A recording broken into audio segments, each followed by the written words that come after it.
Student होते हैं जो स्मार्ट स्टडी का यूज करते हैं। तो 10% में आने के लिए साहब आपको वो तपस्या और साधना वाली जो चीजें हैं वो अपने माइंड में सेट करनी पड़ेंगी, क्या सही है और क्या गलत है। तो पहली चीज क्या होती है स्मार्ट स्टडी की तकनीक, कम मैटर, संतुलित मैटर, और उसी मैटर पे नया कुछ नहीं जोड़ना, कोई पीडीएफ से मतलब नहीं है, बाहर क्या हो रहा है कोई मतलब नहीं है, उस मैटर को लेकर अपना टारगेट तय करना कि मान लीजिए किसी एग्जाम के 4 महीने हैं तो इन 3 महीनों में मुझे ये सिलेबस पूरा रिपीट करना है, इस किताब को 3 बार रिपीट करना है, रिवीजन करना है। तो पहली चीज, पहला फार्मूला क्या है स्मार्ट स्टडी का, संतुलित विषय वस्तु के साथ योजनाबद्ध तैयारी करना, ये स्मार्ट स्टडी की पहली तकनीक है।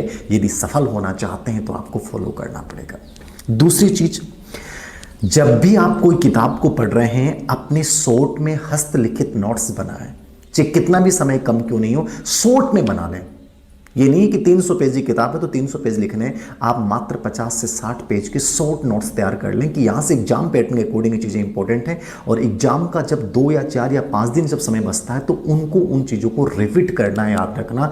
ये बहुत इंपॉर्टेंट चीज़ है जो मैंने फॉलो की है और मैंने अभी जितने भी नेट टॉपर्स हुए हैं उनकी बात सुन लीजिएगा, बहुत इंपॉर्टेंट चीज़ है। खुद के शॉर्ट में हस्तलिखित नोट, सामाजिक विकास है सावी लिख दिया जाए, इस प्रकार से अपने नोट्स अपने हस्तलिखित तैयार कीजिए।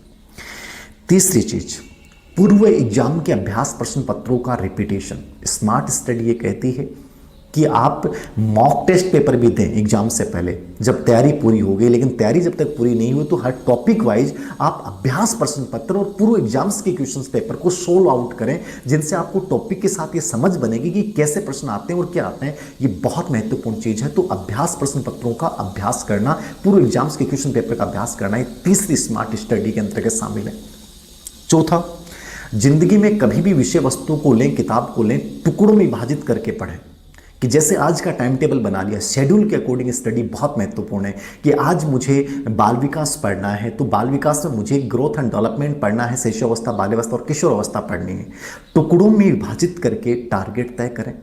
आप लंबा लक्ष्य बनाएं, लक्ष्य को छोटे छोटे उद्देश्यों में विभाजित करें जिससे कि उनकी प्राप्ति में आपके लिए बहुत आसानी रहेगी। तो ये एक बहुत जरूरी है, क्योंकि बहुत लंबा लेके चलोगे कि आज एक ही टॉपिक को मुझे पूरा पढ़ना है तो आप थक जाओगे और वो आप में एक प्रकार से नकारात्मकता भी पैदा करेगा। तो ज़्यादा बेहतर ये है कि उस टॉपिक को, बड़े टॉपिक को टुकड़ों में विभाजित करके और उसके बाद जो है उसकी आप तैयारी करें। ये बहुत जरूरी है, याद रखना। पांचवी चीज, परिस्थिति के अनुसार निर्णय लेना है। स्मार्ट स्टडी ये कहती है कि जैसी परिस्थिति है, कितने महीने हैं, कौन सी संस्था आयोजित कर रही है, अब इन महीनों में मुझे मैक्सिमम कैसे देना। मैंने कहा ना कि हुमायूं क्यों हारा, शेरशाह सूरी का रणनीति थी कि युद्ध क्षेत्र में बारिश का इंतजार किया और उसके बाद उस क्षेत्र में जहां बारिश भर गई और उसके बाद उसके साथ युद्ध किया।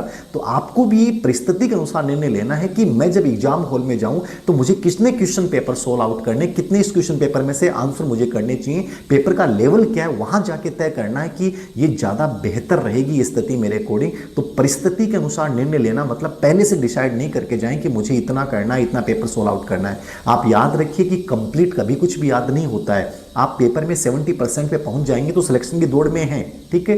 तो आपको बहुत ज्यादा मैटर कोई गहन अध्ययन करने की आवश्यकता नहीं है। आपको केवल उन चीजों की पहचान करने की पर्सन कहां से आता है, समझ में आ रहे हैं। मैंने साइकोलॉजी की बात की पहले, ठीक है। ऐसे अपन राजस्थान के इतिहास की बात करते हैं तो हमें पता है कि चित्रकला पे प्रश्न आता है, चित्रकला पे गौण चित्रकारों में प्रश्न आता है। ये नया ट्रेंड है। अब ये ट्रेंड को पहचान लेना, ये स्मार्ट स्टडी, ठीक है। नृत्य के ऊपर प्रश्न आता है, नृत्यों में जो गौण नृत्य उनमें प्रश्न आता है, ये स्मार्ट स्टडी है। राजस्थान के एकीकरण पे प्रश्न आता है हर एग्जाम में। पहले सामान्य प्रश्न आता था, अब राजस्थान के एकीकरण पे ये प्रश्न आने लग गया कि किस एकीकरण के चरण में कितने करोड़ रुपए खर्च हुए, ये राशि तक पूछी जाने लगी। मतलब ये स्मार्ट, ये पहचान करनी है कि आजकल का ट्रेंड क्या है, न्यू ट्रेंड क्या है, उस ट्रेंड के अकॉर्डिंग अपने मैटर को सुव्यवस्थित रूप से तैयार करना, ये स्मार्ट स्टडी है साहब। भीड़ तंत्र से अलग होना, ये चीजें आपको कैच करनी पड़ेंगी, कोई नहीं बताएगा ये चीजें कोई नहीं बताएगा, आपको खोजनी पड़ेंगी साहब कि इस एग्जाम पैटर्न के अकॉर्डिंग ये एग्जाम का पैटर्न ये सिद्ध करता है कि यहां हमें ये चीजें फॉलो करनी है।